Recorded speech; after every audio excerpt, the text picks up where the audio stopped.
Peut-on se passer du big data?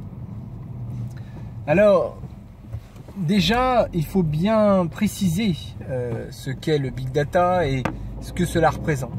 Il faut savoir que pour beaucoup d'entreprises, le big data est en réalité de la business intelligence.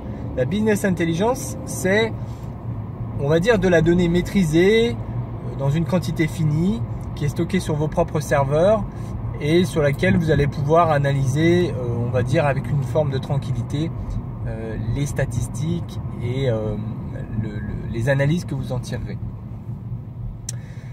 Aussi, dans bien des cas, si la définition de l'entreprise du big data est en réalité de la business intelligence, cette discussion n'a pas lieu d'être. La question porte vraiment sur peut-on se passer du big data au sens quantité importante de données, quantité de données non maîtrisées, données qui bougent en permanence et données qui proviennent d'API, c'est-à-dire de systèmes dont nous n'avons pas la possession. Dans ce contexte-là, effectivement, la question est difficile à traiter puisque mettre les pieds dans le big data, c'est mettre les pieds dans un univers instable, inconnu, donc que nous ne maîtrisons pas. On va prendre un exemple simple. Si on prend Airbnb par exemple, Airbnb, donc qui est un site de réservation d'hébergement chez le particulier, le point d'entrée de ce site, c'est un moteur de recherche basé sur un lieu. D'accord ? Un lieu qui est en fait la base de données de Google Maps. D'accord ?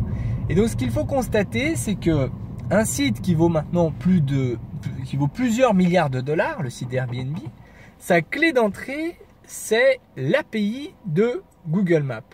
C'est-à-dire la base de données de Google des lieux partout dans le monde.